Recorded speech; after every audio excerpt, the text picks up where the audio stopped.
ഓണാട്ടുകര വളരെ പ്രസിദ്ധമാണ്. ഞങ്ങൾ പ്രായമായ കുറച്ച് സ്ത്രീകൾ കൂടി എന്തെങ്കിലുമൊക്കെ ചെയ്യാമെന്നുള്ള ഒരു ഇതിലേക്ക്, പക്ഷെ അതിന് ഞങ്ങൾക്ക് ഒരു ട്രെയിനിങ്ങും കിട്ടുന്നില്ല എന്നുള്ളതാണ്. അത് നമ്മളേറ്റ് ട്രെയിനിങ് എവിടെ? ഓണാട്ടുകര. അത് DSC ആരാതിന്റെ വരുന്നത്? ഇവിടെ ഉണ്ടോ? ആലപ്പുഴ ഓണാട്ടുകരല്ലേ? ഇപ്പൊ ഒരു ലേഡി ഒരു യൂണിറ്റ് തുടങ്ങിയില്ലേ? കാരണം 5000-6000 രൂപ വരെ ഒരു ഓൾഡ് ഏജ് ഹോമിലെ അമ്മൂമ്മ ഉണ്ടാക്കുന്നുണ്ട്. അതെ, ഇത് നല്ലൊരു രീതിയാണല്ലോ, ഒരു മോഡലാണ്. അവർക്കും ഇതാണ്. ഇനി വേണോ റോ മെറ്റീരിയൽ? നമ്മളിപ്പോ ഞങ്ങൾ സ്കിൽ ഡെവലപ്മെന്റ് ഈ പകൽ വീട് കൊടുക്കുന്നുണ്ട്. ഖാദിയുടെ വേസ്റ്റ് ആയിട്ട് വരുന്ന തുണി ചെറിയ പേഴ്സ് ഉണ്ടാക്കുക, ചെറിയ കീ ചെയിൻ ഉണ്ടാക്കുക. ഇപ്പൊ ഞങ്ങളും ട്രെയിനിങ് കൊടുക്കുന്നുണ്ട്. അതുപോലെ തന്നെ ഇപ്പോ വിളക്ക് തിരി വന്നു, അല്ലെങ്കിൽ നൈറ്റി, ഓണാട്ടുകര നൈറ്റി ഒരു ബ്രാൻഡ് ഇറക്കണം. അതിന് 10,000 ചെറിയ സംരംഭങ്ങളെ 1 കോടി ടേൺ ഓവർ ഉള്ളതിലേക്കാക്കി മാറ്റും. അതിൽ വിഷ്ണു 50% വുമൺ ഓൺട്രപ്രണേഴ്സ് ആയിരിക്കും. നമ്മുടെ എക്സിബിഷൻസിൽ മാത്രം നമ്മുടെ ചെറുകിട സംരംഭകരായാലും സ്ത്രീ സംരംഭകരുടെയും പ്രോഡക്റ്റുകൾ ഒതുങ്ങി നിൽക്കുന്ന ഒരു അവസ്ഥയുണ്ട്. അവിടുന്ന് കുറച്ചും കൂടി അവരുടെ മാത്രം പ്രോഡക്റ്റുകളിന് ഒരിക്കൽ ഇപ്പൊ നന്മ പോലെയുള്ള ബ്രാൻഡില് നമുക്ക് പുറത്തുള്ള വിദേശ രാജ്യങ്ങളിലെ എക്സിബിഷനിലേക്ക് എത്തിക്കാൻ കഴിഞ്ഞാൽ അത് വളരെ സപ്പോർട്ടായിരിക്കും എന്ന് എനിക്ക് തോന്നുന്നു. ഇനിയിപ്പോ നിങ്ങൾക്ക് എന്താ ഇനി ഒരു കുറവ് പറയാനുള്ളത്? എന്താ ഇനി വേണ്ടത്? രണ്ടാമതിരിക്കുന്ന ആൾ ബൈക്കില്ലേ? ഇപ്പൊ ഒരു വർഷം തികയുന്നതിന് മുൻപ് K-സ്റ്റോറിലൂടെ MSMEകളുടെ 30 കോടി രൂപയുടെ ഉൽപ്പന്നങ്ങൾ വിറ്റഴിച്ചു കഴിഞ്ഞു. റേഷൻ കടയുടെ ഭാഗമായിട്ടുള്ള K-സ്റ്റോർ 30 കോടിയുടെ. അപ്പൊ അത് നിങ്ങൾ ഇങ്ങനൊരു സംവിധാനം ഉണ്ട് എന്ന് അറിയാത്തവരൊന്ന് കൈപോക്കിയേ. അപ്പൊ വകുപ്പ് കുറെ കൂടി എത്താനുണ്ട്. ഇവര് ജനങ്ങളിലേക്ക് നന്നായി എത്തി എന്ന് പറഞ്ഞാലും കുറെ കൂടി എത്താനുണ്ട്. അപ്പൊ ഗവൺമെന്റ് ഇപ്പോ ചില തീരുമാനങ്ങൾ എടുത്തു. നിങ്ങളുടെ വീടിന്റെ 50% നിങ്ങൾക്ക് സംരംഭങ്ങൾ നടത്താം. നേരത്തെ ലൈസൻസ് കിട്ടില്ല. ഇപ്പോ പുതിയ ചട്ടം ഭേദഗതി ചെയ്തു. 50% വീടുകളിൽ നിങ്ങൾക്ക് സംരംഭം നടത്താം. ഇപ്പൊ തന്നെ നിങ്ങൾ 35,000 നോക്കും. മുഖ്യമന്ത്രിയുടെ മണ്ഡലത്തിൽ ചന്ദ്രലേഖ എന്ന് പറഞ്ഞ സ്ത്രീ ഉണ്ട്. അവർക്ക് 1.5 ലക്ഷം രൂപ മാസം കിട്ടുന്നുണ്ട്. കൂണ് മാത്രം നടത്തി പാക്ക് ചെയ്യുന്നു. വാല്യൂഡേഷൻ ഇല്ലാതെ. വാല്യൂഡേഷൻ ഇപ്പൊ സാധ്യമാണ്. ഒരു വീട്ടിൽ ഒരു സംരംഭം എന്നുള്ളത് എളുപ്പത്തിൽ നടപ്പാക്കാം. നമ്മൾ ഫസ്റ്റ് ഇമ്പോർട്ടൻസ് കൊടുക്കേണ്ടത് ഇന്റർനാഷണൽ നമ്മൾ കൊറിയേഴ്സ് അയക്കുമ്പോൾ അതിന്റെ ടൈം കുറയ്ക്കുക, അതിന്റെ എക്സ്പെൻസ് കുറയ്ക്കുക, കസ്റ്റമേഴ്സിനെ കൂടുതൽ ഫ്രണ്ട്ലി ആയിട്ടുള്ള രീതിയിൽ ഹാൻഡിൽ ചെയ്യുന്ന രീതിയിലേക്ക് കാര്യങ്ങൾ കൊണ്ടുവരാൻ പറ്റുമെങ്കിൽ ഭയങ്കര നല്ല കാര്യമായിരിക്കും. നല്ല കാര്യമാണെങ്കിലും എല്ലാം നമ്മുടെ കയ്യിൽ നിൽക്കുന്നതല്ല. പോസ്റ്റിലാണ് നമ്മളും ചെയ്യുന്നത്. K-ഷോപ്പി കേട്ടിട്ടുണ്ടോ? K-ഷോപ്പി. അപ്പൊ ഈ ഓഡിറ്റോറിയം നിറഞ്ഞ് കവിയുന്ന വനിതാ സംരംഭകരുടെ സാന്നിധ്യം, നിങ്ങളുടെ സംരംഭമാണ് നാടിന്റെ ഭാവി എന്ന് ഉറക്കെ പ്രഖ്യാപിക്കുന്നതാണ്. നമ്മൾ 1000 പേരെയാണ് വിളിക്കാൻ ഉദ്ദേശിച്ചുള്ളൂ. 1000-ൽ അധികമായി എന്നാണ് ഇപ്പൊ തന്നെ രജിസ്ട്രേഷൻ പറയുന്നത്. ഇതൊരു വെറും സംഗമമല്ല. ഇതോടൊപ്പം തന്നെ സെഷനുകൾ ഒരെണ്ണം നടന്നു കഴിഞ്ഞു. രാവിലെ തന്നെ ഇവിടെ എത്തിയെങ്കിലും നിയമമന്ത്രി എന്ന നിലയിൽ 2 പ്രധാനപ്പെട്ട യോഗങ്ങളിൽ, മുഖ്യമന്ത്രി വിളിച്ച യോഗങ്ങളിൽ ഓൺലൈനായി പങ്കെടുക്കേണ്ടതുണ്ടായിരുന്നു. അതുകൊണ്ടാണ് അപ്പുറത്തുണ്ടായിരുന്നെങ്കിലും ഞങ്ങളോട് സമയത്ത് തന്നെ ഇങ്ങോട്ട് മാറാൻ കഴിയാതെ പോയത്. കേരളം ഇപ്പോ വ്യവസായം നടത്താൻ ഏറ്റവും അനുയോജ്യമായ ഒരിടമാണെന്ന് അപൂർവം മലയാളികൾ ഒഴികെ ബാക്കി എല്ലാവരും സമ്മതിക്കുന്നുണ്ട്. അത് പിന്നെ നമ്മൾ എത്ര വിചാരിച്ചാലും മാറ്റാൻ പറ്റാത്ത കുറച്ച് ആളുകളുണ്ടായിരിക്കും. ഇപ്പോ സംരംഭക വർഷം നമ്മൾ ആരംഭിച്ചപ്പോ ഒരു വർഷം 1 ലക്ഷം സംരംഭം. ആദ്യം ആലോചിക്കുന്ന ഘട്ടത്തിൽ നമ്മുടെ ഉദ്യോഗസ്ഥ സംവിധാനത്തിന് തന്നെ സംശയം ഉണ്ടായിരുന്നു. ഒരു 50,000 പറഞ്ഞാൽ മതിയില്ലേ? 50 പറഞ്ഞൊരു 30 ആയാൽ തന്നെ ടാർജറ്റായി. കാരണം നമ്മുടെ സാധാരണ അങ്ങനെയാണല്ലോ, ടാർജറ്റിന് അടുത്തേക്ക് എത്താറില്ല. എന്നാൽ ഒന്ന് പറഞ്ഞു നോക്കാം എന്ന മട്ടിലാണ് പിന്നെ ഞങ്ങൾ എല്ലാവരും കൂടി നീങ്ങിയത്. നമ്മുടെ ഉദ്യോഗസ്ഥർ, ട്രെയിനിങ്, നമ്മുടെ സംവിധാനം, അതിൻ്റെ ഒരു ട്രാൻസ്ഫോർമേഷൻ, താഴെ തലങ്ങളിൽ ലോക്കൽ ബോഡികളിൽ ഫെസിലിറ്റേറ്റ് ചെയ്യാൻ ഓഫീസേഴ്സ്, അങ്ങനെ ഒരു നെറ്റ്വർക്കിംഗ് നന്നായി തന്നെ അതിന്റെ ഭാഗമായി സംഘടിപ്പിച്ചു. ക്യാമ്പയിൻ തയ്യാറെടുപ്പുകളോട് ആരംഭിച്ചു കഴിഞ്ഞപ്പോൾ 6 മാസം കൊണ്ട് നമുക്ക് 100,000 പുതിയ സംരംഭങ്ങൾ കേരളത്തിൽ ആരംഭിക്കാൻ കഴിഞ്ഞു. അതില് 31% വുമൺ ഓൺട്രപ്രനേഴ്സ് ആണ് എന്നതാണ് ഏറ്റവും പ്രധാന സവിശേഷത. ഇപ്പൊ 3 വർഷം പിന്നിട്ടപ്പോ 3,50,000 പുതിയ സംരംഭങ്ങളായി. അപ്പൊ ചിലര് പറഞ്ഞത് ഉദ്യം രജിസ്ട്രേഷൻ ഇപ്പോ മാറ്റം വന്നല്ലോ, അതിന്റെ അടിസ്ഥാനത്തിലായിരിക്കും. കഴിഞ്ഞ ദിവസം ഇവിടെ തന്നെ ഒരു ചടങ്ങിൽ പങ്കെടുത്തപ്പോൾ ഞാൻ ഉദ്യം രജിസ്ട്രേഷന്റെ കണക്കെടുക്കുകയുണ്ടായി. നമ്മൾ തുടങ്ങുമ്പോൾ 2021 കേരളത്തിൽ 85,000 രജിസ്ട്രേഷൻ. അന്ന് ഞാൻ 15 ലക്ഷം എന്നാ പറഞ്ഞു. അപ്പൊ തന്നെ പ്രകാശോ മറ്റോ ആരോ ഒരു കണക്ക് തന്നു, അത് 16 ലക്ഷം സംരംഭങ്ങൾ അപ്പൊ കേരളത്തിൽ. അപ്പോ 85,000 16,85,000 സംരംഭങ്ങളുടെ എണ്ണം വർദ്ധിച്ചു. അപ്പൊ 16 lakhs രജിസ്ട്രേഷനിൽ മാറ്റം ഉണ്ടായി ഈ 4.5 വർഷം കൊണ്ട്. എന്നാൽ പുതിയ സംരംഭങ്ങളെല്ലാം ചിലത് ഇൻഫോർമൽ MSME നിർവചനത്തിൽ വന്നു, ട്രേഡ് ആയിരിക്കാം, രജിസ്റ്റർ ചെയ്യാത്തതായിരിക്കാം, അതെല്ലാം വന്നു കഴിഞ്ഞിട്ടുണ്ട്. 3.5 ലക്ഷം പുതിയ സംരംഭങ്ങൾ വന്നു. നിങ്ങൾ എല്ലാവരും സംരംഭങ്ങൾ നടത്തുന്നവരാണല്ലോ. എന്താ നിങ്ങളുടെ അഭിപ്രായം ഇപ്പോഴത്തെ ഒരു അന്തരീക്ഷത്തെ കുറിച്ച്? കൊള്ളാം എന്ന് പറയുന്നവർ ഒന്ന് കൈപൊക്കി.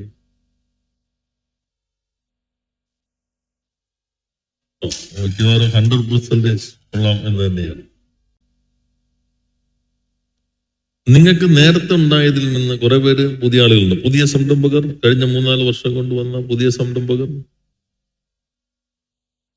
അപ്പോ മെജോറിറ്റി ന്യൂ ഓൺട്രപ്രനേഴ്സ് ആണ്. പഴയ സംരംഭകർ ഒന്ന് കൈവക്കി, കുറച്ചു കാലമായി 10-20 കൊല്ലമായി നടത്തുന്നവർ കുറച്ചേ ഉള്ളൂ അല്ലേ? എങ്ങനെയുണ്ട്? What is your experience? നേരത്തെ ഉള്ളതിൽ നിന്ന് എന്തെങ്കിലും മാറ്റമുണ്ടോ? ഉണ്ടോ?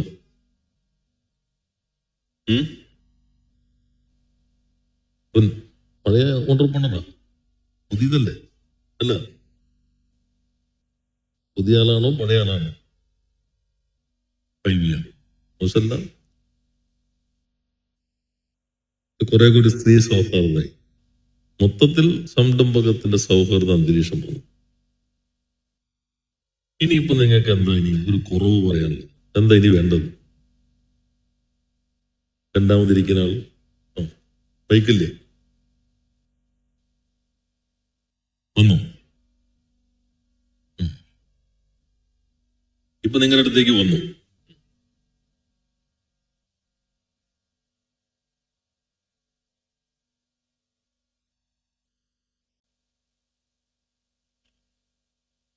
അപ്പോ അതിപ്പോഴേ വന്നു കഴിഞ്ഞു. അതാണ് കേരള ബ്രാൻഡ്. ഒന്ന്, എത്തിക്കൽ ക്വാളിറ്റി പാരാമീറ്റേഴ്സ് ഉണ്ടാവും. ആദ്യം നമ്മൾ വെളിച്ചെണ്ണയ്ക്ക് ഇപ്പോൾ കൊടുത്തു കഴിഞ്ഞു, ഇനി 10 എണ്ണം കൂടി ഇപ്പോൾ കൊടുക്കും അല്ലേ വിഷ്ണു? 10 എണ്ണം പുതുതായിട്ട് കൊടുക്കും ഉൽപ്പന്നങ്ങൾ. അതിൽ 1% കൂടി ഉണ്ടെന്ന് തോന്നുന്നില്ല ഒരു പാരാമീറ്റർ. സ്ത്രീ തൊഴിലാളികൾക്കിടയിൽ സ്ത്രീ പങ്കാളിത്തല്ലേ? എത്തിക്കൽ പാരാമീറ്റേഴ്സ് ഉണ്ട്, ക്വാളിറ്റി പാരാമീറ്റേഴ്സ് ഉണ്ട്. ക്വാളിറ്റി പാരാമീറ്റേഴ്സ് റെപ്യൂട്ടഡ് ആയിട്ടുള്ള സ്റ്റാറ്റ്യൂട്ടറി ബോഡീസിന്റെ ക്ലിയറൻസസ് ഉണ്ടോ, റെഗുലേറ്ററി ബോഡീസിന്റെ ഉണ്ടോ? സെക്കൻഡ് പാർട്ട് എത്തിക്കലാണ്. അതിലൊരു മാനദണ്ഡം, ക്രൈറ്റീരിയ, തൊഴിലാളികളിൽ എത്ര ശതമാനം സ്ത്രീകളുണ്ട്, പിന്നെ പല വേലയില്ല. ഇത് വെച്ച് കഴിഞ്ഞാൽ നമ്മൾ നന്മ.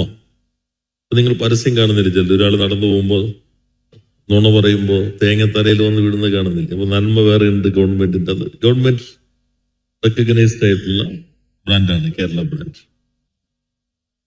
പിന്നെ നിങ്ങൾക്ക് ഉണ്ടാകാൻ ഇടയുള്ള ഒരു ബുദ്ധിമുട്ട് പുറകിന്നും വരുന്നുണ്ട്, സ്കെയിലിംഗ് ആവും. ഒരു ബുദ്ധിമുട്ടില്ല. മിഷൻ 1000 ഉണ്ട്, വലുതാണ്.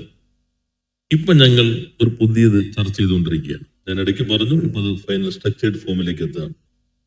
മിഷൻ 10,000. നിങ്ങളുടെ ചെറിയ ടേൺ ഓവർ ആയിരിക്കും. 10 ലക്ഷം, 20 ലക്ഷം, 30 ലക്ഷം ഒക്കെ ചെറുതായിരിക്കുമല്ലോ. നാനോ 1 കോടി ടേൺ ഓവറിലേക്ക് മാറ്റുക. അതിന് 10,000 ചെറിയ സംരംഭങ്ങളെ 1 കോടി ടേൺ ഓവർ ഉള്ളതിലേക്കാക്കി മാറ്റും. അതിൽ വിഷ്ണു 50% വുമൺ ഓൺട്രപ്രണേഴ്സ് ആയിരിക്കും.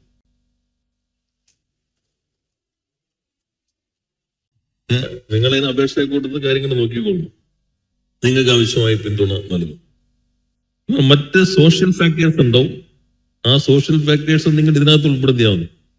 SC, ST, മൈനോറിറ്റി ഒക്കെ വേണമല്ലോ. അത് സ്ത്രീകൾക്കുള്ളിലും അങ്ങനെ എടുത്താൽ മതി. സ്ത്രീകളുടെ 50% അതിനകത്ത് ഈ പറയുന്ന കാറ്റഗറി എല്ലാം അതിനകത്തേക്ക് ഉൾപ്പെടുത്തിയാൽ മതി. അപ്പോ നമ്മളിപ്പോ മിഷൻ 1000 എന്ന് പറഞ്ഞാൽ അതിലും വലിയ സംരംഭകരുണ്ടെങ്കിൽ അവർക്ക് അപേക്ഷിക്കാം. അവിടെ പുറകിൽ നിന്ന് സ്കെയിലിംഗ് അപ്പ് ആണ് അദ്ദേഹം പറയുന്നത്. മിഷൻ 1000 എന്ന് പറഞ്ഞാൽ 1000 സംരംഭങ്ങൾ 100 കോടി ടേൺ ഓവർ ഉള്ളതാക്കി, ശരാശരി 100 കോടി ടേൺ ഓവർ ഉള്ളതാക്കി മാറ്റുക. 1000 × 100 കോടി എന്ന് പറഞ്ഞാൽ 1 ലക്ഷം കോടി ടേൺ ഓവർ ഉള്ള 1000 സ്ഥാപനങ്ങൾ കേരളത്തിൽ ഉണ്ടാവുക.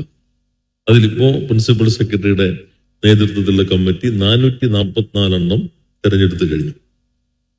ട്രാൻസ്പെറന്റ് ആണ്. നിങ്ങൾക്ക് മാർക്ക് എത്ര കിട്ടുമെന്ന് അറിയാം. 60 മാർക്സ് കിട്ടിയാലാണ് അല്ലേ? 60 മാർക്സ് കിട്ടിയാൽ എലിജിബിൾ ആയിരിക്കും. ചിലപ്പോ 60 കോടി ഉള്ളത് 90 കോടി ആക്കാം, 100 ആകണമെന്നില്ല. 120 കോടി ഉള്ളത് ഇപ്പൊ 100 കഴിഞ്ഞു, 120 ഉള്ളത് 150 ആക്കാം. Average 100 crore. അപ്പോ അത് സ്കെയിലിംഗ് അപ്പ് ആണ്. ചെറിയ യൂണിറ്റുകൾക്ക് ഇപ്പോ ഈ പ്ലാനോട് കൂടി ഞങ്ങൾ മിഷൻ 10,000 കൂടി അവതരിപ്പിക്കും. യഥാർത്ഥത്തിൽ മിഷൻ 10,000 തന്നെ വേണോ എന്നുകൂടി നമുക്ക് ആലോചിക്കാം. കാരണം ഇത്രയധികം പുതിയ സംരംഭങ്ങൾ ഉണ്ടല്ലോ. അതിലൊരു കാറ്റഗറൈസേഷൻ നടത്തി വേണമെങ്കിൽ മിഷൻ 1 lakh ആക്കാം. നിങ്ങൾ 1 കോടി ടേണോവറുള്ളതല്ലേ ആക്കാം. അത് ഞങ്ങൾ ചർച്ച ചെയ്യും എങ്ങനെയാന്നുള്ളത്. ഞാൻ ഇത്രയും ആളുകൾ ആവേശഭരിതമായി വരുമ്പോൾ ഗവൺമെന്റ് ഒന്നുകൂടിയും നോക്കണ്ടേ. അത് നിങ്ങളിത് വർക്ക് ചെയ്യാം. നമുക്ക് ഫിനാൻഷ്യലായിട്ട് അധികം ഇത് കൊടുക്കേണ്ടി വരില്ല. നിങ്ങൾക്ക് സപ്പോർട്ട് നടക്കുക. Scaling up. ഞാൻ സ്കെയിലിംഗ് അപ്പ് അല്ല പറയാൻ ഉദ്ദേശിച്ചത്. പുറകിൽ നിന്ന് ഒരു മർമ്മരം വന്നുകൊണ്ട് സ്കെയിലിംഗ് അപ്പിലേക്ക് കയറിയതേ ഉള്ളൂ. പറയാൻ ഉദ്ദേശിച്ചിരുന്നത് ഈ ഘട്ടത്തിലല്ല, മറ്റൊരു സന്ദർഭത്തിലാണ്. 3ാമത്തെ പ്രശ്നം നിങ്ങൾ നേരിടുന്നത് എന്താ? ഒരു പ്രശ്നമില്ലായിരിക്കില്ലോ. എന്താ ഉറക്കം വരുന്നാളെന്ന് പറഞ്ഞാൽ എന്താ? ഉറങ്ങരുത് വ്യവസായത്തിൽ. ഉറങ്ങാൻ പാടില്ല. നമ്മൾ എപ്പോഴും സംരംഭകർ എപ്പോഴും ഉണർന്നിരിക്കുന്നവരായിരിക്കണം. നമ്മുടെ സാധാരണ നമ്മുടെ എക്സിബിഷൻസിൽ മാത്രം നമ്മുടെ ചെറുകിട സംരംഭകരായാലും സ്ത്രീ സംരംഭകരുടെയും പ്രോഡക്റ്റുകൾ ഒതുങ്ങി നിൽക്കുന്ന ഒരു അവസ്ഥയുണ്ട്. അവിടുന്ന് കുറച്ചും കൂടി അവരുടെ മാത്രം പ്രോഡക്റ്റുകളിന് ഇപ്പൊ നന്മ പോലെയുള്ള ബ്രാൻഡില് നമുക്ക് പുറത്തുള്ള വിദേശ രാജ്യങ്ങളിലെ എക്സിബിഷനിലേക്ക് എത്തിക്കാൻ കഴിഞ്ഞാൽ അത് വളരെ സപ്പോർട്ടായിരിക്കും എന്ന് എനിക്ക് തോന്നുന്നു. ഇപ്പൊ തന്നെ നമ്മുടെ എക്സിബിഷനുകളിൽ നിങ്ങൾ പോകുന്നതിൽ ഗവൺമെന്റ് അതിന് സാമ്പത്തിക സഹായം നൽകുന്നുണ്ട്. നമ്മുടെ സ്കീമുണ്ട്. ആ സ്കീമിൽ ആരാ നോക്കുന്ന? ഡയറക്ടറേറ്റിൽ. എത്ര എല്ലാവർക്കും കൊടുക്കാൻ പറ്റില്ല. എല്ലാവരും നമുക്ക് ഒന്നിച്ചുകൊണ്ട് ഒരു മാനദണ്ഡം വയ്ക്കേണ്ടി വരും. എപ്പോഴും മാനദണ്ഡം ട്രാൻസ്പെറന്റ് ആയിരിക്കണം. നമുക്കിപ്പോ ജ്യോതിയെ കൊണ്ടുപോകണം കിട്ടേണ്ടതാണെങ്കിൽ വിമലെ കൊണ്ടുപോകാൻ പാടില്ല. കിട്ടേണ്ട ജ്യോതിക്കാണെങ്കിൽ ജ്യോതി പൊക്കോളണം. പക്ഷെ അതില് നിങ്ങൾ ഈ ഇത് കഴിയുമ്പോഴേക്കും എത്ര % വുമൺ ഓൺട്രപ്രണേഴ്സിന് അവസരം കിട്ടിയിട്ടുണ്ടെന്ന് നോക്കുന്നല്ല. നിങ്ങൾ പറഞ്ഞൊരു പ്രശ്നമാണല്ലോ. എത്ര % കിട്ടി? അത് ആനുപാതികമല്ല എങ്കിൽ എന്താണ് ആനുപാതികമാക്കാൻ ചെയ്യേണ്ടത്? അത് നമുക്ക് പരിശോധിക്കാം. എന്തായാലും നമ്മുടെ എക്സ്പോർട്ട് പോളിസി ഇപ്പോ അംഗീകരിച്ചു കഴിഞ്ഞിട്ടുണ്ട്. MSMEകൾക്കുള്ള വിദേശ എക്സിബിഷനിൽ പങ്കെടുക്കാനും നിങ്ങളുടെ ഉൽപ്പന്നങ്ങൾ വിദേശത്തേക്ക് കൊണ്ടുപോകുമ്പോൾ അതിനാവശ്യമായിട്ടുള്ള പിന്തുണയും സർക്കാർ ഈ പോളിസിയുടെ ഭാഗമായി ഒരുക്കിയിട്ടുണ്ട്. അതിൽ എന്തെങ്കിലും പ്രത്യേകമായ ഒരു ഹഡിൽസ് നിങ്ങൾക്കുണ്ടെങ്കിൽ, ഏതെങ്കിലും ഒരു തുല്യമായ പരിഗണന കിട്ടാതെ ഉണ്ടെങ്കിൽ അത് നമുക്ക് ഇതിന്റെ ഭാഗമായി ആ പ്രശ്നത്തിനും പരിഹാരം കാണാം. പക്ഷെ എക്സ്പോർട്ട് അല്ലല്ലോ നമ്മുടെ പ്രധാനം. നമ്മുടെ വിൽപ്പന എവിടെയാണ്? ഡൊമസ്റ്റിക് മാർക്കറ്റില്ലേ? അതിന് ഇപ്പൊ കെ സ്റ്റോർ വഴി വെക്കുന്ന എത്ര പേരുണ്ട്? 1, 2, കെ സ്റ്റോർ 3, 4 പേരേ ഉള്ളൂ. നമ്മളും വ്യവസായ വകുപ്പും പൊതുവിതരണ വകുപ്പും തമ്മിൽ ഒരു MOU ഒപ്പുവെച്ചിട്ടുണ്ട്. ആ പ്രദേശത്തുള്ള ഉൽപ്പന്നങ്ങൾ കെ സ്റ്റോർ വഴി വിൽക്കാം. ഇപ്പോ 1 വർഷം തികയുന്നതിന് മുൻപ് കെ സ്റ്റോറിലൂടെ MSMEകളുടെ 30 കോടി രൂപയുടെ ഉൽപ്പന്നങ്ങൾ വിറ്റഴിച്ചു കഴിഞ്ഞു. റേഷൻ കടയുടെ ഭാഗമായിട്ടുള്ള കെ സ്റ്റോർ 30 കോടിയുടെ. അപ്പൊ അത് നിങ്ങൾ ഇങ്ങനൊരു സംവിധാനം ഉണ്ട് എന്ന് അറിയാത്തവരൊന്ന് കൈപോക്കിയേ. അപ്പൊ വകുപ്പ് കുറെ കൂടി എത്താനുണ്ട്. ഇവര് ജനങ്ങളിലേക്ക് നന്നായി എത്തി എന്ന് പറഞ്ഞാലും കുറെ കൂടി എത്താനുണ്ട്. നമ്മുടെ പ്രശ്നം എന്ന് വെച്ചാൽ നമ്മൾ കുറെ മാറ്റം വരുത്തിയിട്ടുണ്ട്, എല്ലാവരും ഇത് അറിയുന്നില്ല. അതാണ് പ്രധാനപ്പെട്ടത്. അപ്പൊ അതിൽ ഈ എക്സ്പോർട്ടിന്റെയാണ് ഇപ്പോ ഡയറക്ടർ നൽകിയത്. അതിൽ ഇപ്പൊ നമ്മുടെ റാമ്പിന്റെ ഭാഗമായിട്ടുള്ള സ്കീം വരുന്നത് 3,48,00,000 നിങ്ങൾക്ക് കേരള ബ്രാൻഡ് പ്രൊമോഷൻ, അതിൽ എക്സിബിഷന് പങ്കെടുക്കാൻ ഉൾപ്പെടെ അതിനുവേണ്ടി വകയിരുത്തിയിട്ടുണ്ട്. അതിന്റെ ഒരു ആനുപാതികമായ വിഹിതം സ്വാഭാവികമായിട്ടും വുമൺ ഓൺട്രപ്രണേഴ്സിനും ലഭിക്കുമെന്നാണ് അറിയിക്കാനുള്ളത്. അപ്പൊ കെ സ്റ്റോർ ഒരു സാധ്യതയാണ്. അത് നിങ്ങൾ ഭൂരിപക്ഷം പേരും അറിഞ്ഞിട്ടില്ല. അപ്പൊ അത് നന്നായി ഉപയോഗിക്കുക. നമ്മുടെ റാമ്പിന്റെ ആളുകളുണ്ടല്ലോ, അവരോട് പറയണം ഈ സാധ്യതകൾ എങ്ങനെ ഉപയോഗിക്കാം. അപ്പൊ എനിക്ക് തോന്നുന്നു ഇതിന്റെ തുടർച്ചയായി നിങ്ങൾ എല്ലാ തദ്ദേശ സ്വയംഭരണ അടിസ്ഥാനത്തിലും ഒരു ദിവസം വുമൺ ഓൺട്രപ്രണേഴ്സിനെ വിളിക്കണം. വുമൺ ഓൺട്രപ്രണേഴ്സ് എന്നിട്ട് അവരിപ്പോ ഇവര് പറയുന്നതിനേക്കാളും കുറെ പ്രശ്നങ്ങൾ അവർക്കുണ്ടാവും. ഇത് അവരിലേക്ക് എത്തിക്കണം. അത് ഒരു സ്കീം നമുക്ക് അത് ആലോചിക്കാം. എല്ലാവർക്കും കുറെ കൂടി ഡീസെൻട്രലൈസ് ചെയ്ത് താഴോട്ട് പോയി ഇനിയും കെ സ്റ്റോർ വഴി എങ്ങനെ വിപണനം. നിങ്ങൾ എത്ര പേർ GST റിട്ടേൺ കൊടുക്കുന്നുണ്ട്?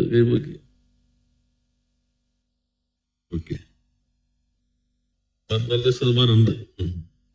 ഉദ്യം രജിസ്റ്റർ ചെയ്യാത്ത ആളുകളൊന്ന് കൈപോക്കിയേ. ഉദ്യം രജിസ്ട്രേഷൻ ഇല്ലാത്തവർ എല്ലാവരും ഉണ്ട്. ഒരാളെ ഉള്ളു. നിന്ന് തന്നെ രജിസ്റ്റർ ചെയ്യണം. ഇത് ഇവിടെ വെച്ച് തന്നെ സൗകര്യം കൊടുക്കണം. ഇവിടെ വിഷ്ണു ഉദ്യം രജിസ്ട്രേഷൻ സൗകര്യം ഏർപ്പെടുത്തിയിട്ടുണ്ട്. സ്റ്റോളുണ്ട്. അപ്പോ സ്റ്റോളിൽ പോകണം, രജിസ്റ്റർ ചെയ്യണം. നിങ്ങൾ ഓൺലൈൻ വഴി വിപണനം നടത്തുന്നവരെത്രയുണ്ട്? മോശമല്ല. മിക്കവാറും പക്ഷെ ഫേസ്ബുക്ക് വഴിയായിരിക്കും, അല്ല ഇൻസ്റ്റാ അല്ലേ? എന്നിട്ട് വാട്സപ്പ് നമ്പറും കൊടുക്കും. കുറെ കൂടി നമുക്കത് എങ്ങനെ ഉപയോഗിക്കാം ടെക്നോളജി. അത് നിങ്ങളുടെ ക്ലാസ് ഉണ്ട്, ഞാൻ അതിലേക്ക് പോകുന്നില്ല. ഒരു ക്ലാസ് ടെക്നോളജി സെന്റേഡ് മാനുഫാക്ചറിങ് മാത്രമല്ല, മാർക്കറ്റിംഗും ടെക്നോളജി സെന്റേഡ് മാനുഫാക്ചറിങ് ആണ് ഇന്നിവിടെ ഇനി നിങ്ങൾ ഡിസ്കസ് ചെയ്യാൻ പോകുന്നത്. എങ്ങനെ മാർക്കറ്റിംഗ് പ്രധാനമായിട്ടും ഉപയോഗിക്കാൻ കഴിയും. ഇപ്പോ ഗവൺമെന്റ് വിപ്ലവകരമായ കുറെ മാറ്റങ്ങൾ വരുത്തിയിട്ടുണ്ട്. ഒന്ന്, നിങ്ങളുടെ വീട് കൂടുതൽ വലിയ സന്തോഷമായിരിക്കും. പിന്നെ ഇത് തൂത്ത് തുടച്ച് വൃത്തിയാക്കി വെക്കുന്നതിനെ കുറിച്ച് ആലോചിച്ചാൽ തന്നെ അന്ന് എണീക്കേണ്ടെന്ന് തോന്നും. 2000-2500 സ്ക്വയർ ഫീറ്റ് ഉള്ള ഒരു ആവറേജ് നോക്കിയാൽ കേരളത്തിൽ 2500 സ്ക്വയർ ഫീറ്റ് ചെറിയ വീടുണ്ടാവും. ആവറേജ് നോക്കിയാൽ ഇത് എത്ര സ്ഥലം നമ്മൾ ഉപയോഗിക്കുന്നുണ്ട്? അടുക്കള ഇപ്പോൾ സജീവമായിരിക്കും, ഒരു ബെഡ്റൂം, ബാക്കി ഓരോരുത്തർക്കും ബെഡ്റൂം ഉണ്ടാവും. കുട്ടികളങ്ങ് പോയി, പിന്നെ അത് വെറുതെ കിടക്കുകയാണ്. മുകളിലേക്ക് കയറിയിരിക്കാൻ നമ്മൾ വിചാരിക്കുക, പക്ഷെ കുട്ടികൾ പോയി കഴിഞ്ഞാൽ പിന്നെ സ്റ്റെപ്പ് കയറുന്നതിനെ കുറിച്ച് ആലോചിച്ച് പിന്നെ മുകളിലേക്ക് കയറുന്നതിന്റെ എണ്ണം കുറേ ആളുകളുടെ. ഒന്നത്. 2, ലോകത്തിൽ ഏറ്റവും ക്വാളിഫൈഡ് ആയിട്ടുള്ള ഹോം മേക്കേഴ്സ് ഉള്ള സ്ഥലമാണ് കേരളം. ബിടെക് വീട്ടമ്മ, MBA വീട്ടമ്മ, IT MCA വീട്ടമ്മ, MBA വീട്ടമ്മ. അവരെന്ത് ചെയ്യുന്നു? രാവിലെ എഴുന്നേൽക്കുന്നു. ചിലരാണെങ്കിൽ കുട്ടികളെ വിടാനുള്ള തിരക്ക്, ഉള്ളിച്ചമ്മന്തി വേണോ മാങ്ങച്ചമ്മന്തി വേണോ എന്ന ഉത്കണ്ഠ. അതിനുശേഷം ബാക്കി കാര്യങ്ങൾ. ചിലർക്ക് ജോലി കിട്ടും. ഇവിടെ ഇരിക്കുന്ന പുതിയ ജനറേഷൻ അല്ല കേട്ടോ, അവർ പിന്നെ അവരുടെ കാര്യം നോക്കുന്നൊരു രീതിയിലേക്ക് വന്നിട്ടുണ്ട്. നേരത്തുള്ള ഒരു ജനറേഷൻ ജോലി കിട്ടി, സന്തോഷമായി. പക്ഷെ അപ്പോഴേക്കും ആലോചന തുടങ്ങി. ജോലി നിന്ന് ഉറപ്പിക്കുമ്പോഴേക്കും കല്യാണമായി. കുറച്ച് കഴിയുമ്പോഴേക്കും ആദ്യത്തെ കുഞ്ഞു വന്നു. അപ്പൊ പോണം വേണ്ടെന്നുള്ള ഉത്കണ്ഠയായി. കുറച്ച് കഴിയുമ്പോൾ അടുത്ത കുട്ടിയായി. അപ്പൊ പിന്നെ ജോലി ഉപേക്ഷിച്ചു. കുഞ്ഞിന് നോക്കാൻ ബാക്കി വീട്ടിലെ കാര്യം കഴിഞ്ഞിട്ട് സമയമില്ല. നമ്മുടെ ഒരു ഘടന അങ്ങനെയാണല്ലോ, കുടുംബഘടന. കുറച്ച് കഴിഞ്ഞപ്പോൾ കുട്ടികൾ അങ്ങ് വളർന്നു വലുതായി. പിന്നെ സമയം എന്ത് ചെയ്യും? രാത്രിയും ഉച്ചയ്ക്കും ചില കാര്യങ്ങൾ തരുന്നോണ്ട് കുറച്ച് ആശ്വാസം. രാത്രിയും കണ്ടു തന്നെ ഉച്ചയ്ക്ക് ഇരുന്ന് കാണാം. ബാക്കി സമയം എന്ത് ചെയ്യും? അപ്പൊ ഈ കുറെ കഴിയുമ്പോ ഇവര് പഠിച്ചത് ശരിക്കും ക്രിമിനൽ കുറ്റാണ്. ഇപ്പൊ കേരള ഓർമ്മ എന്നൊരു കുട്ടി MA പഠിച്ചു, ഗവൺമെന്റ് സ്കൂളിൽ പഠിച്ചു. അത് കഴിഞ്ഞിട്ട് +2 കഴിഞ്ഞു, അല്ല അന്നത്തെ പ്രീ ഡിഗ്രിയും കഴിഞ്ഞു. ആ തലമുറയാണ് ഈ പ്രശ്നം നേരിടുന്നവർ. ഡിഗ്രി കഴിഞ്ഞു, PG കഴിഞ്ഞു. എക്സ്ചക്കറിന് എത്ര പണം ചെലവഴിച്ചു? എന്നിട്ട് എന്ത് ചെയ്യുന്നു? സമ്പദ്ഘടനയ്ക്ക് എന്തെങ്കിലും സംഭാവന ഉണ്ടോ? ശരിക്കും ക്രിമിനൽ കുറ്റമാകേണ്ടതാണ്. IPC CRPC പ്രകാരം ഒന്നും അല്ലെങ്കിലും ശരിക്കും അവരുടെ കുഴപ്പമല്ല, നമ്മുടെ ഘടനയുടെ കുഴപ്പമാണ്. ഇപ്പൊ അവർക്ക് ജോലി ചെയ്യണമെന്നുണ്ടാവും. പക്ഷെ പഴയ BCom വെച്ചിട്ട് ഇപ്പോ അക്കൗണ്ടിങ് പറ്റില്ല. ടാലി വന്നു, പുതിയ സോഫ്റ്റ്വെയറുകൾ വന്നു. അപ്പൊ ഗവൺമെന്റ് ഇപ്പോ ചില തീരുമാനങ്ങൾ എടുത്തു. നിങ്ങളുടെ വീടിന്റെ 50% നിങ്ങൾക്ക് സംരംഭങ്ങൾ നടത്താം. നേരത്തെ ലൈസൻസ് കിട്ടില്ല. ഇപ്പോ പുതിയ ചട്ടം ഭേദഗതി ചെയ്തു. 50% വീടുകളിൽ നിങ്ങൾക്ക് സംരംഭം നടത്താം. അപ്പൊ ഇപ്പുറത്തും അപ്പുറത്തുള്ള ആളുകൾ, ഈ വീട്ടിൽ BCom ഉണ്ട്, അപ്പുറത്തൊരു MCom ഉണ്ട്, വെറുതെ ഇരിക്കുകയാണ്. 4 കമ്പ്യൂട്ടർ വാങ്ങിച്ചോ, ഞങ്ങൾ അപ്സ്കിൽ ചെയ്യാം. ഇപ്പൊ വിജ്ഞാന കേരളം എന്നൊരു മിഷൻ ഉണ്ട്. ഇന്നലെ ഇവിടെ സ്കിൽ പൂരണ്ടായിരുന്നു തൃശ്ശൂര്. ഇന്നത്തെ കാലത്തിനനുസരിച്ച് അപ്സ്കില്ലിങ് അത് ഗവൺമെന്റ് ചെയ്യും. നിങ്ങൾക്ക് എന്നിട്ട് പല ജോലിയും സിസ്റ്റം വെച്ച് ചെയ്യാം. അല്ലെങ്കിൽ 2 മെഷീൻ വെച്ചോ, 3-4 തയ്യൽ മെഷീൻ. ഞാൻ നെന്മാറെ പോയപ്പോ 10,000 സ്ത്രീകൾ വീട്ടിലും ജോലി ചെയ്യുന്നുണ്ട്. ഏകദേശം കട്ട് ചെയ്ത് കൊടുക്കും, സ്റ്റിച്ച് ചെയ്യും, തിരിച്ചു കൊടുക്കും. മെഷീൻ ഫ്രീ ആണ്. അപ്പൊ എല്ലാ വീടുകളിലും ഒരു സംരംഭം പറ്റും. ഇനി ഇത് വേണ്ട, നിങ്ങൾ കൂൺ നടത്തിക്കോ, പ്രത്യേക ലൈസൻസ് വേണ്ട. ഞാൻ എന്റെ മണ്ഡലത്തിൽ ഒരു പരിപാടി നടത്തി കൂണൊക്കെ അങ്ങ് വ്യാപിപ്പിച്ചപ്പോ ഒരു കൂണ് വിളവെടുക്കാൻ പോയി. അപ്പൊ ഞാൻ ചോദിച്ചു, എന്ത് കിട്ടുന്നുണ്ട്? തരക്കേടില്ല എന്ന് വെച്ചാൽ 35,000 രൂപ മാസം ലാഭം കിട്ടുന്നുണ്ട്. ഇപ്പൊ തന്നെ നിങ്ങൾ 35,000 നോക്കും. മുഖ്യമന്ത്രിയുടെ മണ്ഡലത്തിൽ ചന്ദ്രലേഖ എന്ന സ്ത്രീ ഉണ്ട്, അവർക്ക് 1.5 ലക്ഷം രൂപ മാസം കിട്ടുന്നുണ്ട്. കൂണ് മാത്രം നടത്തി പാക്ക് ചെയ്യുന്നു. വാല്യൂഡേഷൻ ഇല്ലാതെ. വാല്യൂഡേഷൻ ഇപ്പൊ സാധ്യമാണ്. ഒരു വീട്ടിൽ ഒരു സംരംഭം എന്നുള്ളത് എളുപ്പത്തിൽ നടപ്പാക്കാം. ഇനി നിങ്ങളുടെ പ്രദേശത്ത് ഒരു വീട് ഒഴിഞ്ഞു കിടക്കണം, ആരുമില്ല, വാടകയ്ക്ക് കൊടുക്കും, നല്ല നിൽക്കുന്നു. ഒഴിഞ്ഞു കിടക്കുന്ന വീടാണെങ്കിൽ 100% സംരംഭം നടത്താൻ സർക്കാർ ലൈസൻസ് നൽകും. ഇപ്പൊ അവിടെയുള്ള ആൾ വെച്ചാൽ അത് എടുക്കാം. നേരത്തെ ഇൻഡസ്ട്രിയൽ യൂണിറ്റ് കൊടുക്കില്ല അവിടെ. ഇപ്പോ 100% ഉള്ളിടത്തും കൊടുക്കാൻ പറ്റും നമുക്ക്. ഇതാണ് മാറ്റം. അപ്പൊ നിങ്ങൾ ഇപ്പൊ നമ്മൾ പാലക്കാട് മാനുഫാക്ചറിങ് സ്മാർട്ട് സിറ്റി വരുന്നു, ഒരു ക്യാച്ച്മെന്റ് ഏരിയ വരും. പണ്ട് നദികൾ ഒഴുകും, നദികൾക്ക് ചുറ്റും ഒരു ക്യാച്ച്മെന്റ് ഏരിയ ഉണ്ടാവും, കൃഷിക്ക് വേണ്ടിയാണ്. ഇപ്പൊ ഒരു സ്മാർട്ട് സിറ്റി വന്നാൽ, ഇൻഡസ്ട്രിയൽ സ്മാർട്ട് സിറ്റി വന്നാൽ അതിന് ചുറ്റും ഒരു ക്യാച്ച്മെന്റ് ഏരിയ വരും, ഒരു വലിയ യൂണിറ്റ് വരുന്നു. ചെറിയ കമ്പോണൻസ് വേണം, വീട്ടിലുണ്ടാക്കാം. നിങ്ങൾ ചൈനയിലെ വ്യവസായ വിപ്ലവത്തിന്റെ ചിത്രത്തിൽ മിക്കവാറും എല്ലാ വീട്ടിലും ഒരു ചെറിയ ഇൻഡസ്ട്രി ഉണ്ടാവും. ഒരു ഭാഗം എങ്ങനെയായിരിക്കും? വീട്ടിലാളുകൾ തന്നെയായിരിക്കും ജോലി ചെയ്യുന്നത്. സ്വാഭാവികമായിട്ടും പ്രൊഡക്ഷൻ കോസ്റ്റ് കുറയും, പ്രൊഡക്റ്റിന്റെ വില കുറയും, കോമ്പറ്റീറ്റീവ് ആവും, മാർക്കറ്റിൽ കൂടുതൽ ലാഭം ഉണ്ടാക്കുന്ന രൂപത്തിൽ വിൽക്കാൻ കഴിയും. ഇത് വലിയ മാറ്റം ഇപ്പോ നിങ്ങൾ അറിഞ്ഞിട്ടുണ്ടാവുമല്ലോ അല്ലേ? ഈ മാറ്റങ്ങൾ ഉണ്ടോ? ഒന്ന് കൈവയ്ക്ക് അറിഞ്ഞവർ. അപ്പൊ ബാക്കി എല്ലാവരും പറഞ്ഞല്ലോ, ഇനി നിങ്ങൾ ഇറങ്ങിക്കോളൂ. ക്ലിയർ ആകുന്നില്ല.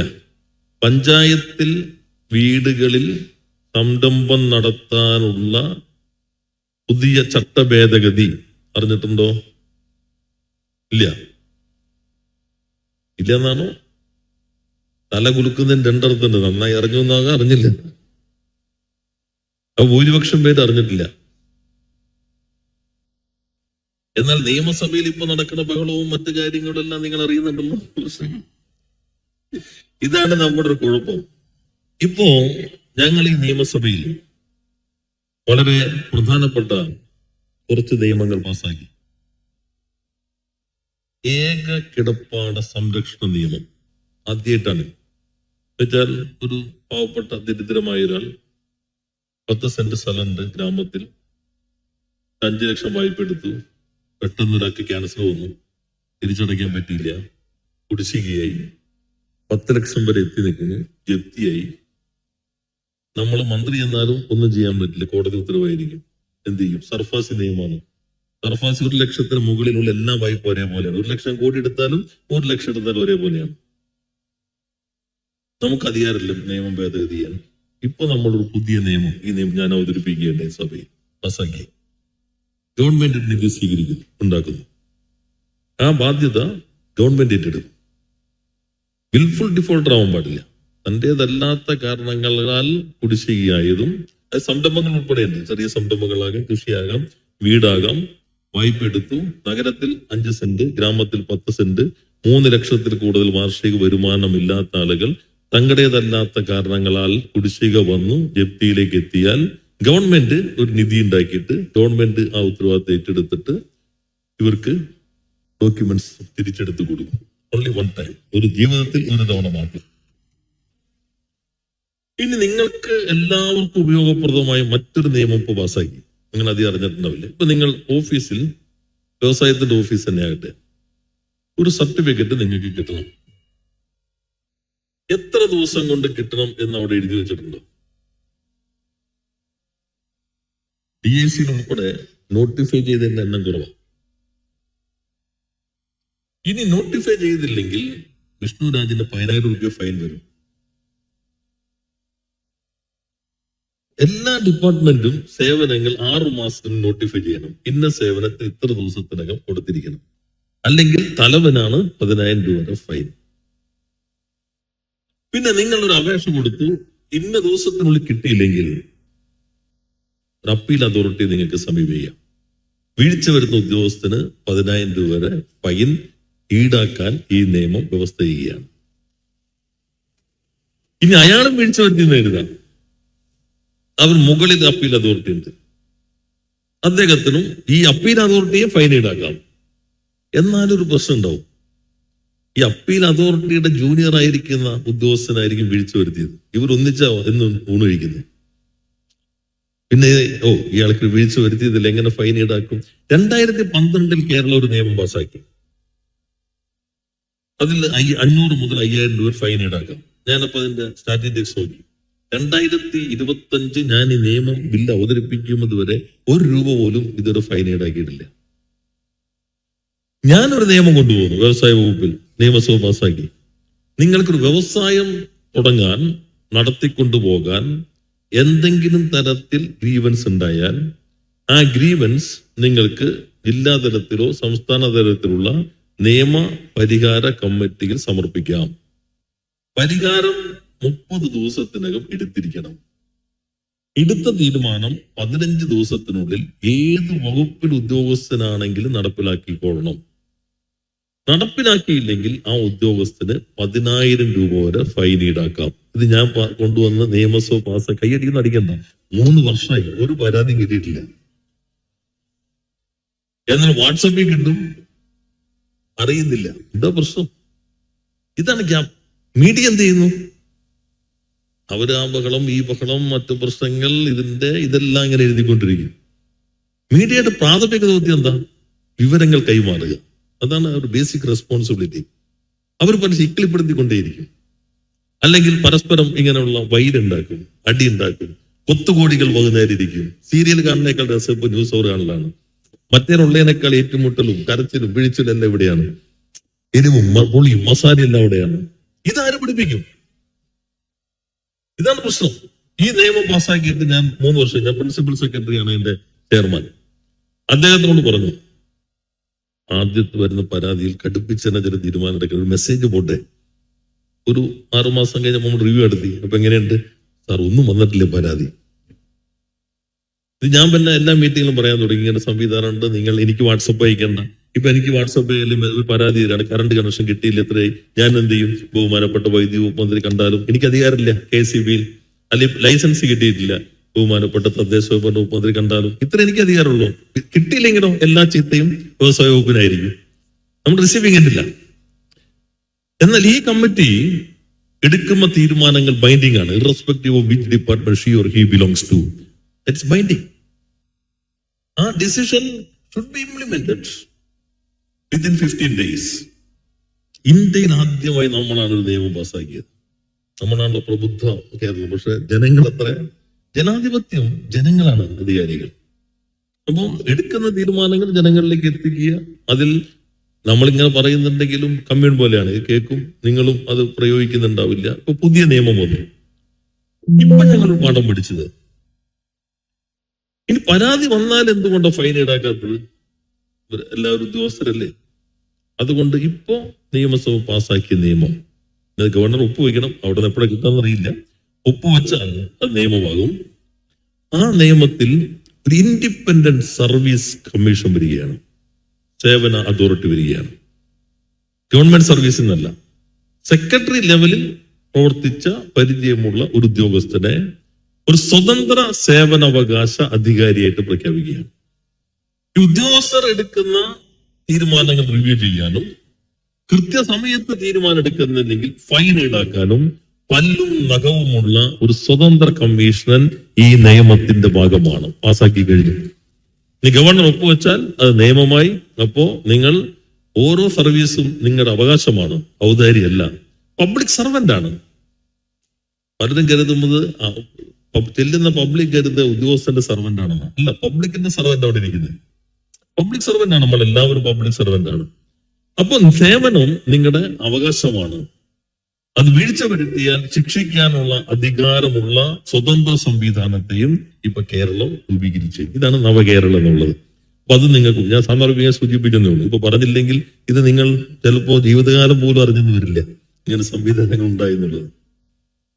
പിന്നെ നമുക്ക് ഇപ്പൊ ഇത്തരത്തിലുള്ള മാറ്റങ്ങൾ വരുത്തിയല്ലോ.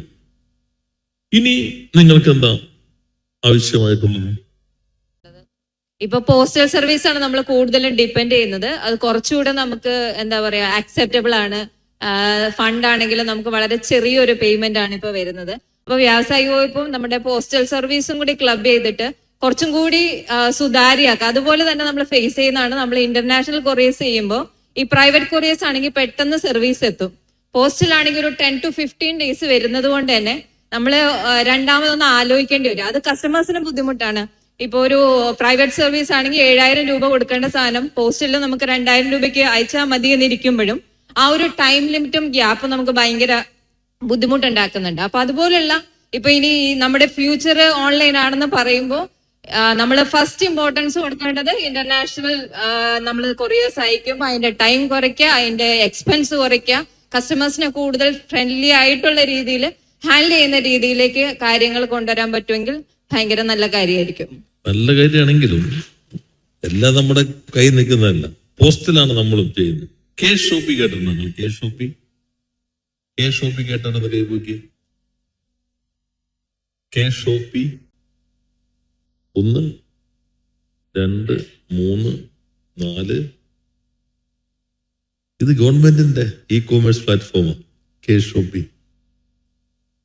ഇപ്പൊ നല്ല നല്ല പുതിയ ബ്രാൻഡുകൾ ഞങ്ങൾ ഇറക്കുന്നുണ്ട്. ഈ ഷർട്ട് കണ്ടാൽ നിങ്ങൾക്ക് എന്ത് തോന്നും? This is khadi. ഖാദിയുടെ പുതിയ ബ്രാൻഡ് ഷർട്ടാണ് കേരള ഖാദി. കാൻടെക്സ് പുതിയ ഷർട്ടുകളുണ്ട്, കൊയർ ഉൽപ്പന്നങ്ങളുണ്ട്. ഇതെല്ലാം ഈ കേഷ് ഷോപ്പി വഴി നിങ്ങൾക്ക് ലഭ്യമാണ്. അതിലേക്ക് നമ്മൾ MSMEകളെ കൂടി അങ്ങനെ കൊണ്ടുവരാൻ പറ്റും. ഞങ്ങളിപ്പോ ഡിസ്കസ് ചെയ്തുകൊണ്ടിരിക്കുകയാണ്. ഇപ്പൊ നമ്മുടെ എത്ര സ്ഥാപനങ്ങളുണ്ട്? 105 സ്ഥാപനങ്ങളുണ്ട്. 105 സ്ഥാപനങ്ങൾ കേഷ് ഷോപ്പി വഴിയാണ്. പക്ഷെ ഇവരെല്ലാം അറിഞ്ഞിട്ടില്ല, ഇവർ വാങ്ങിക്കാൻ ആഗ്രഹിക്കുന്നവരാ. കേഷ് ഷോപ്പി അത് നമ്മൾ പോസ്റ്റൽ സർവീസ് ആയിട്ടാണ്.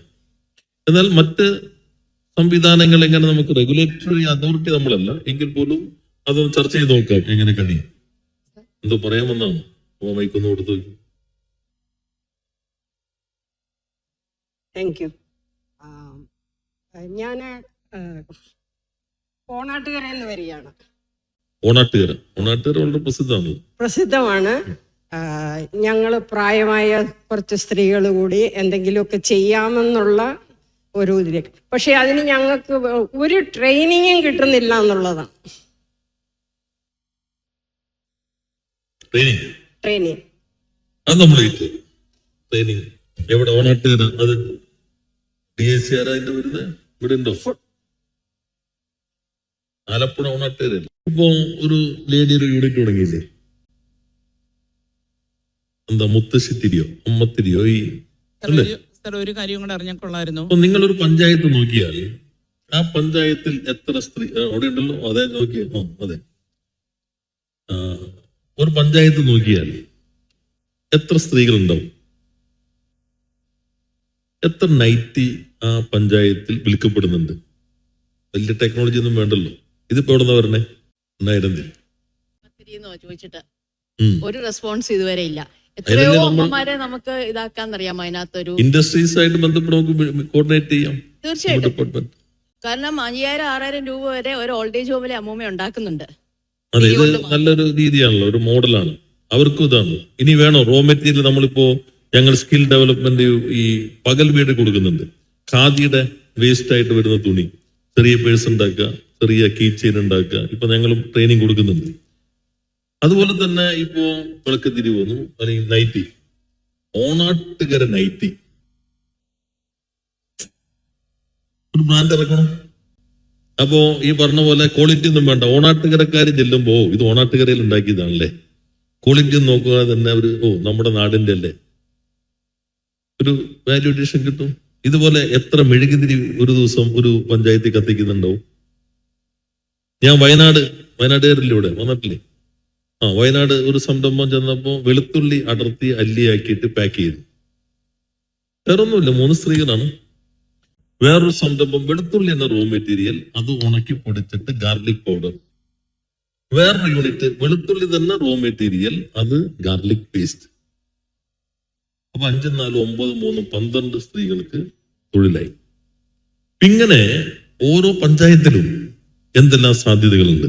അതുകൊണ്ട് പഞ്ചായത്ത് തലത്തിൽ നമ്മൾ ഈ തുടർച്ചയിൽ ഞാൻ നേരത്തെ പറഞ്ഞല്ലോ, വ്യവസായ വകുപ്പ് ഒന്ന് ആലോചിക്കുക. പിന്നെ നമുക്കിപ്പോ ഞങ്ങൾ നേരത്തെ പറഞ്ഞു, ഇപ്പോ വ്യവസായ വകുപ്പ് 2031 എങ്ങനെയായിരിക്കണം കേരളത്തിലെ വ്യവസായം. ഞങ്ങളൊരു സെമിനാർ സംഘടിപ്പിക്കുന്നുണ്ട്. 2075 വർഷവും കേരളം. അത് 23-ന് തിരുവനന്തപുരത്ത് വെച്ചാണ് നമ്മുടെ സെമിനാർ. 10 വർഷം എങ്ങനെ കേരളം മാറി, അടുത്ത വർഷം 5 വർഷം എങ്ങനെയായിരിക്കണം കേരളത്തിന്റെ വ്യവസായം. അതിന്റെ കൂടെ നമ്മൾ ഉദ്ദേശിക്കുന്ന ഒരു ഭാഗം സ്ത്രീകൾക്ക് വേണ്ടി, സ്ത്രീ സംരംഭകർക്ക് വേണ്ടി മാത്രം ഒരു വ്യവസായ പാർക്ക്. ഞാൻ ഉദ്ദേശിച്ച പിങ്ക് പാർക്ക് എന്നാണ്. ഇപ്പൊ ചിലത് പറഞ്ഞു പിങ്ക് ആയിട്ട് അങ്ങനെ ഞങ്ങൾ കളർ ചെയ്യേണ്ടുന്ന വ്യത്യസ്ത അഭിപ്രായങ്ങൾ അന്താരാഷ്ട്ര തലത്തിലുണ്ട്. എങ്കിലും അങ്ങനെ ഒരു പാർക്ക് കൂടി എന്തായാലും സ്ത്രീ സംരംഭകർക്ക് വേണ്ടി നമുക്ക് ആരംഭിക്കാം. ഓരോ സെക്ടറിനും വല്ലതും തുടങ്ങണ്ടേ? തുടങ്ങിയപ്പോ സെക്ടർ ബേസ് നമുക്കിപ്പോ പാർക്കുകളുണ്ട്. ഫുഡ് പ്രോസസിംഗ് പാർക്ക് ഉണ്ട്, എല്ലായിടത്തും ഫുഡ് പ്രോസസിംഗ് പാർക്ക് ഉണ്ട്. അതുപോലെ തന്നെ സ്പൈസ് പ്രോസസിംഗ് പാർക്ക് ഉണ്ട്, ഇലക്ട്രോണിക്സ് പാർക്ക് ഉണ്ട്, പെട്രോ കെമിക്കൽ പാർക്ക് ഉണ്ട്, മെഡിക്കൽ ഡിവൈസ് പാർക്ക് ഉണ്ട്, ലൈഫ് സയൻസിന്റെ 360 പാർക്കുകളുണ്ട്. ആ പാർക്കുകളിൽ സീ ഫുഡ് പ്രോസസിംഗിന്റെ പാലക്കാടുണ്ട്, ഡിഫൻസിന്റെ ഒറ്റപ്പാലത്തുണ്ട്. ഇങ്ങനെ ഓരോ സ്ഥലങ്ങളിലും പാർക്കുകൾ വരുന്നുണ്ട്. അപ്പോ വുമൺ ഈ ഓണ്ടർപ്രനേഴ്സിന് വേണ്ടിയുള്ള എക്സ്ക്ലൂസീവ്ലി അവർക്കുള്ള ഈ പാർക്ക് അത് റെഡ് കാറ്റഗറി അല്ലാത്ത വ്യവസായങ്ങൾക്കായിരിക്കും. അതിന്റെ മാസ്റ്റർ പ്ലാൻ നമുക്ക് തയ്യാറാക്കാം. കിൻഫ്രയെ അതിനുവേണ്ടി ചുമതലപ്പെടുത്തും. അപ്പോ ഈ സംരംഭക സംഗമത്തിന്റെ ഭാഗമായി നിങ്ങൾ എല്ലാവരും കുറെ കൂടി ഉയർന്ന തലത്തിലുള്ള സംരംഭകരായി മാറട്ടെ. ഈ മിഷൻ 1000-ൽ നിങ്ങൾ പങ്കുചേരുക. മിഷൻ 10,000-ൽ 1 lakh ആകാൻ പറ്റുന്നവർ നോക്കട്ടെ, അതിൽ പങ്കുചേരുക. നിങ്ങൾ കുറെ കൂടി ടേൺ ഓവർ ഉള്ളവരായി മാറുക. മാർക്കറ്റിംഗ് പുതിയ ടെക്നോളജി ഉപയോഗിക്കുക. AI ഉൾപ്പെടെയുള്ള ടെക്നോളജി മാർക്കറ്റിംഗിൽ പ്രധാനമാണ്. നിങ്ങൾക്ക് ഫിനാൻഷ്യൽ സ്റ്റേറ്റ്മെന്റ്, GST റിട്ടേൺ തയ്യാറാക്കാൻ എന്തെങ്കിലും പരിമിതികൾ ഉണ്ടെങ്കിൽ നിങ്ങൾക്ക് നേരെ വ്യവസായ വകുപ്പ് എല്ലാ ശനിയാഴ്ചയും, ഞാൻ തീർക്കട്ടെ, എല്ലാ ശനിയാഴ്ചയും എല്ലാ മാസത്തിൽ സെക്കൻഡ് സാറ്റർഡേ ജില്ലാ വ്യവസായ കേന്ദ്രത്തിൽ ഫ്രീ ആയിട്ട് സർവീസ് ഉണ്ട്. ICAയുടെ CA-കാരുടെ. അപ്പൊ നിങ്ങൾ ഒരു കാശും കൊടുക്കണ്ട. ആദ്യത്തെ വർഷം GST റിട്ടേൺ, ഫിനാൻഷ്യൽ സ്റ്റേറ്റ്മെന്റ് എങ്ങനെ ചിലപ്പോൾ അറിയില്ല. നിങ്ങളുടെ ആവേശത്തേക്ക് ഇറങ്ങിയതാണ്, നന്നായി കച്ചവടം പിടിച്ചു. കുറെ കാലം കഴിയുമ്പോഴായിരിക്കും GST നോട്ടീസ് വരും. അപ്പൊ GST ഒക്കെ അടയ്ക്കണമായിരുന്നു, എനിക്ക് അറിയില്ലായിരുന്നു പറഞ്ഞാൽ പറയാൻ പറ്റില്ല. നിയമം അറിയാത്തത് നിയമം ലംഘിക്കാനുള്ള സ്വാതന്ത്ര്യമല്ല എന്നാണ് നമ്മുടെ ലോകത്തുള്ള നിയമം എന്നുള്ളത്. പിന്നെ നിങ്ങൾക്ക് ഒരു പ്രശ്നം വന്നു. ഒരു പ്രശ്നം വന്നു കഴിഞ്ഞാൽ ടെക്നോളജി ഒരു പ്രശ്നം വന്നു, മാനേജ്മെന്റ് പ്രശ്നം വന്നു, മാർക്കറ്റിംഗിന്റെ പ്രശ്നം വന്നു, ഫിനാൻഷ്യൽ പ്രശ്നം വന്നു. നമുക്ക് MSME ക്ലിനിക്സ് ഉണ്ട് എല്ലാ ജില്ലയിലും. MSME ക്ലിനിക്സ് ഉണ്ട്. നിങ്ങൾക്ക് പോകാം. ക്ലിനിക് എന്ന് പറഞ്ഞാൽ രോഗം മൂർച്ഛിച്ച് വെന്റിലേറ്ററിൽ കയറിയാൽ നമുക്കൊന്നും ചെയ്യാൻ പറ്റില്ല. സിംറ്റംസ് കാണുമ്പോൾ തന്നെ എങ്ങനെ ചികിത്സിക്കാം. ഒരു പാനൽ ഓഫ് എക്സ്പെർട്സ് ഉണ്ട്, പാനൽ ഓഫ് ഇൻസ്റ്റിറ്റ്യൂഷൻസ് ഉണ്ട്. നിങ്ങൾക്ക് സെലക്ട് ചെയ്യാം, ഈ എക്സ്പെർട്ട് വേണോ ഈ ഇൻസ്റ്റിറ്റ്യൂഷൻ വേണോ. സെലക്ട് ചെയ്ത് കഴിഞ്ഞാൽ പിന്നെ അവരുടെ റിന്യൂമറേഷൻ ഗവൺമെന്റ് കൊടുക്കും. നിങ്ങൾ ഫ്രീ ആയിട്ട് പോയാൽ മതി. ഒരു തവണ കണ്ടു, പ്രശ്നം പരിഹരിക്കുന്നില്ല, ഒരാൾ കൂടി കണ്ടോളൂ. പിന്നെ അത് തന്നെ ചില രോഗികളുണ്ടല്ലോ, എത്ര ഡോക്ടറെ കണ്ടാലും തൃപ്തിയാവില്ല. പരമാവധി 2. അതാണ് MSME ക്ലിനിക് നമ്മൾ സംവിധാനം. നിങ്ങൾ എത്ര പേർ ഇൻഷൂർ ചെയ്തിട്ടുണ്ട്? Raise your hands.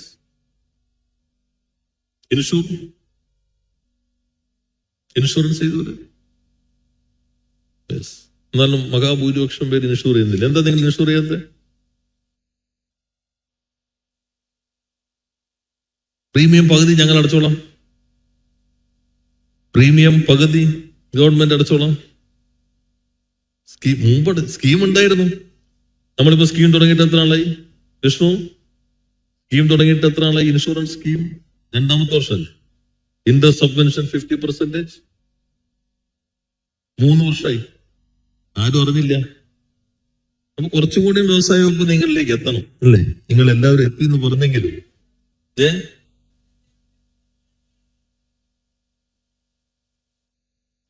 അല്ല, നിങ്ങളൊരു കാര്യം ചെയ്ത് ഇപ്പൊ വന്ന എല്ലാവരെയും കൂട്ടി ഒരു പ്ലാറ്റ്ഫോം ഉണ്ടാക്കുക. നിങ്ങൾ നമ്പറൊക്കെ എടുത്തിട്ടുണ്ടല്ലോ, ഒരു പ്ലാറ്റ്ഫോം ഉണ്ടാക്കുക. വരുന്ന അടുത്ത പ്രീമിയം നോക്കാം. നമുക്കൊരു പൊതു പ്രൊസീജിയറല്ലേ എടുക്കാൻ പറ്റുള്ളൂ. ഞാൻ തീർക്കട്ടെ, നിങ്ങൾ ഇത് പോയിന്റുകൾ തീർക്കട്ടെ.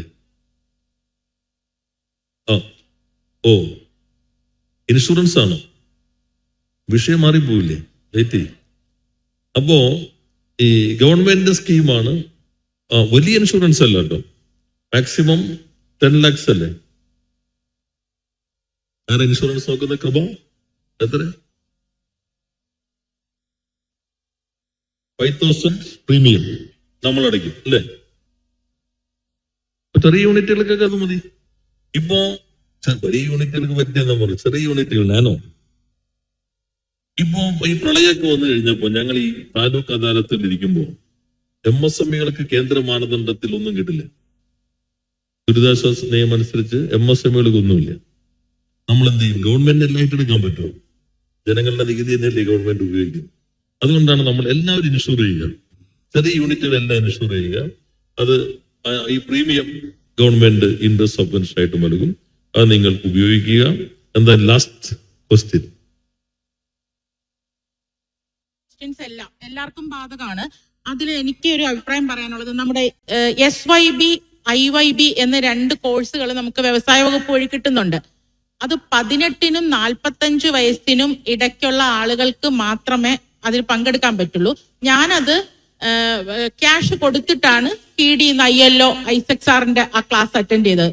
അപ്പൊ എനിക്ക് അവിടെ തോന്നിയതാണ് ഈ start your business SYB, improve your business IYB, ഈ 2 കോഴ്സ് നമുക്ക് ഇപ്പൊ ഇവിടെ വന്നിരിക്കുന്നതിൽ എനിക്ക് തോന്നുന്നു ഭൂരിപക്ഷം കുടുംബശ്രീ അംഗങ്ങളാണ്. കുടുംബശ്രീയിലേക്ക് ഈ സകല ക്ലാസ് ട്രെയിനിങ് സ്കീം ഇത് ഒന്ന് എത്തിക്കാൻ അവർക്ക്, ഇവിടെ വന്നവർക്ക് കുടുംബശ്രീപ്പെട്ട ആർക്കും മിക്കവർക്കും ഇതൊന്നും അറിയില്ല, ഇങ്ങനെയുള്ള ട്രെയിനിങ്ങുകൾ ഉണ്ട് എന്നുള്ളത്. അപ്പൊ നമുക്ക് കുടുംബശ്രീ വഴി ഈ ഒരു ട്രെയിനിങ് അവർക്ക് ഇപ്പം 45 വയസ്സിന് മേലെ ഉള്ളവർക്ക് ഫ്രീ ആയിട്ട് കൊടുക്കുന്നില്ലല്ലോ ക്ലാസ്. അപ്പൊ കുടുംബശ്രീ സംഘടന വഴി കുടുംബശ്രീയായിട്ട് സംസാരിക്കും. ഈ 2 ട്രെയിനിങ് അറ്റൻഡ് ചെയ്താൽ നമുക്ക് ഈ വിലയുടെ കാര്യം എല്ലാം അതിൽ വരുന്നുണ്ട്. കുടുംബശ്രീയായിട്ട് സംസാരിക്കാം. ഇനിയിപ്പോ നിങ്ങൾക്ക് കുറെ കൂടി ചോദ്യങ്ങൾ ഉണ്ടെങ്കിലും കഴിഞ്ഞതുകൊണ്ട് ഇനിയില്ല. നിങ്ങൾക്ക് തന്നാൽ ബാക്കി എല്ലാവർക്കും കൊടുക്കേണ്ടി വരും. നിങ്ങളിത് കഴിഞ്ഞാൽ ഒരു ചോദ്യം കൂടെ പ്രിൻസിപ്പൽ സെക്രട്ടറി ഉൾപ്പെടെയുള്ള ആളുകൾ ഇവിടെ